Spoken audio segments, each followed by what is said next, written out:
Hey guys, I want to start out. Yeah, I know I have glasses on. These aren't new.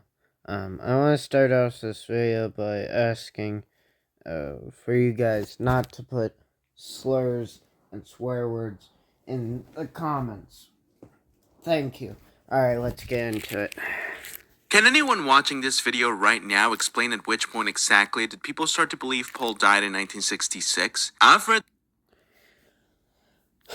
Okay, so it began kind of in 1967. You know that. Um,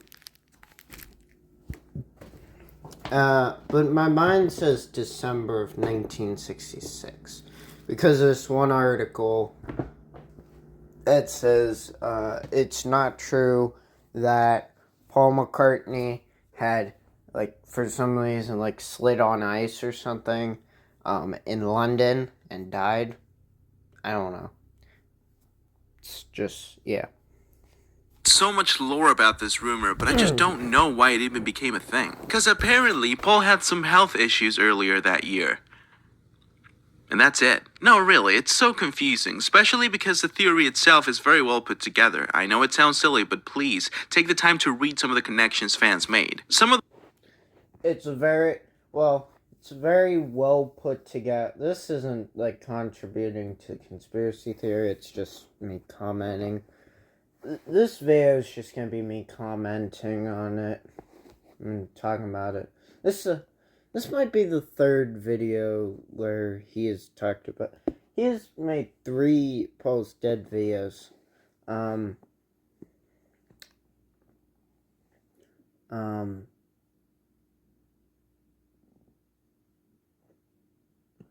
if I didn't believe the conspiracy theory, I wouldn't make 3. I'd probably make none. Imagine if I didn't know this conspiracy theory, I probably wouldn't have gotten into the Beatles, which is crazy. Anyway, way off track. I might have ADHD. I wonder where the name ADHD comes from. Anyway, so, what were we talking about? Right, it is very detailed. The conspiracy theory is very detailed and very well put together. Yeah. The most shocking ones are found in the cover of the Sgt. Pepper album. For example, when you look at the back cover, all the band members are facing forward except Paul McCartney. You also have this badge that Paul is wearing in this picture that reads OPD, officially pronounced dead.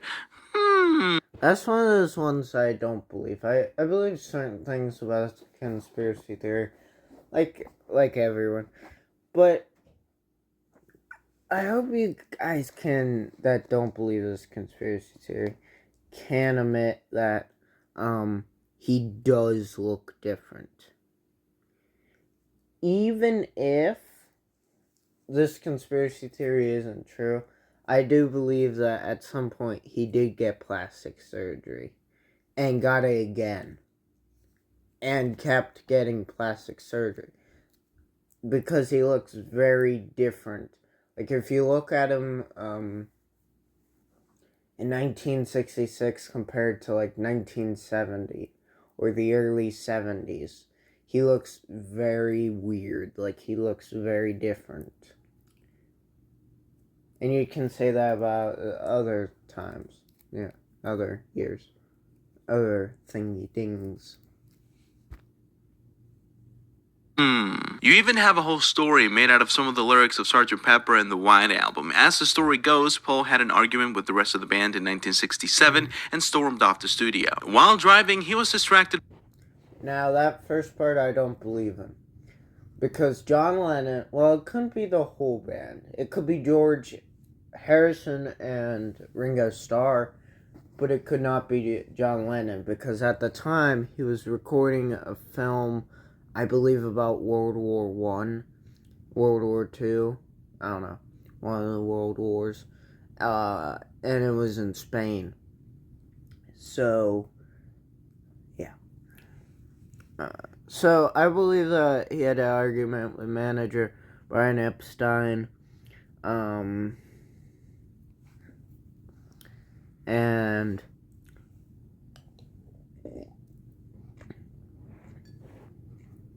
it's just milk. And he stormed off. So after getting in a fight, I don't really want to get into details about what song or what choice or whatever, because you can't really know. I normally say when I'm 64. Doesn't really matter. By a meter maid, as you can see in the song Lovely Rita. Because of this, he didn't notice that the traffic lights had changed, as you can see in the song A Let Day in me the Life. read the lyrics. I like him as a YouTuber. Anyway.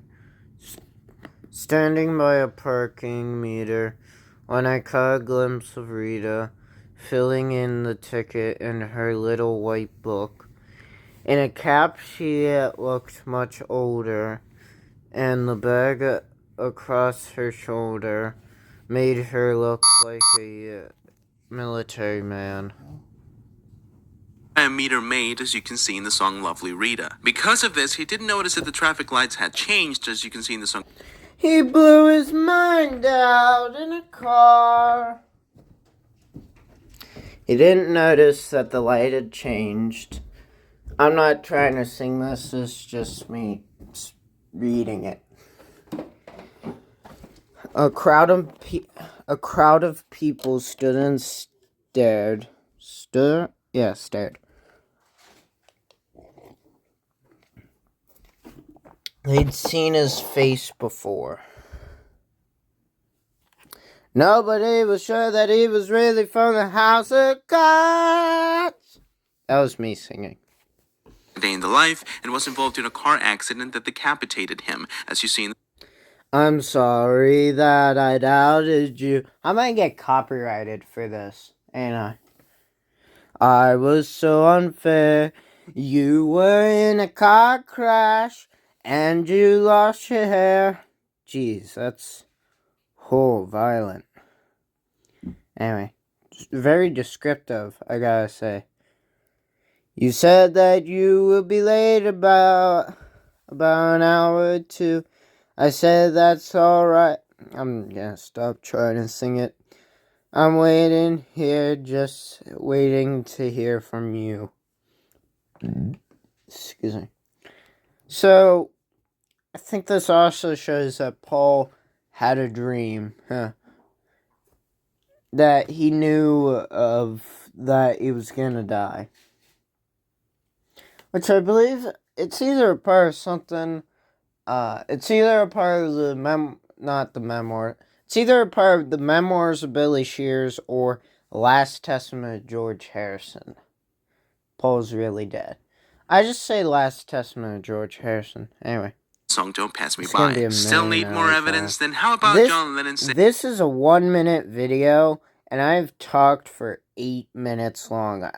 We're barely Paul in into the coda 60 of Strawberry seconds, Fields Forever. 1 minute. I don't know about you, but he clearly said it. Obviously, I'm being sarcastic. I refuse.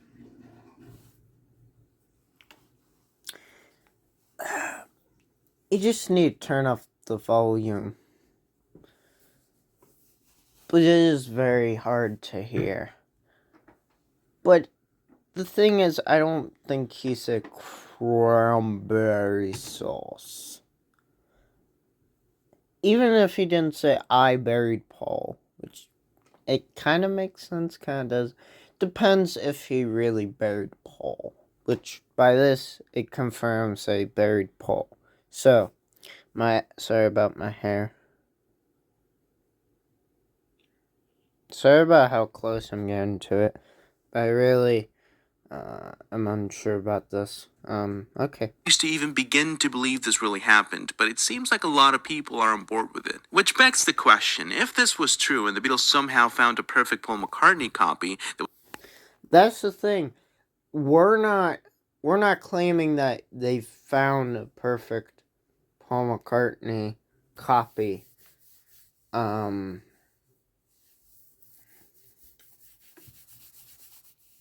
we're saying that they found a copy that was able to sing. Like, he didn't need to sound like Paul McCartney. But they needed to change him enough to look and sound like Paul McCartney. Was able to sing and write songs as well. Why the hell would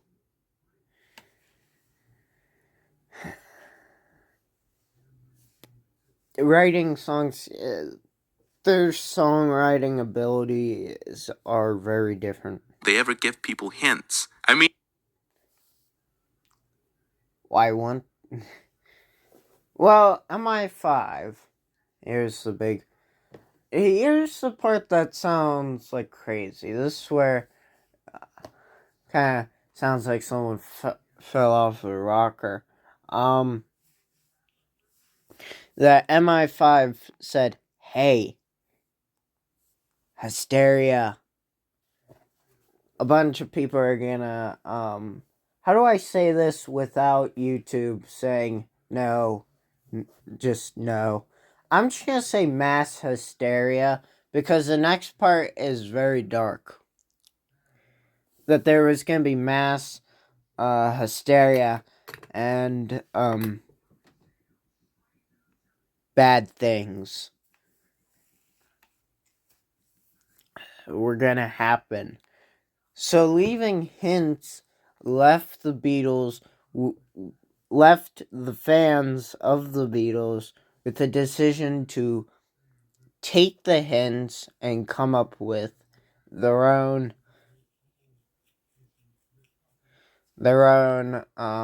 conspiracy theory. you pretty much pull the perfect crime and you're just going to... Wait a minute.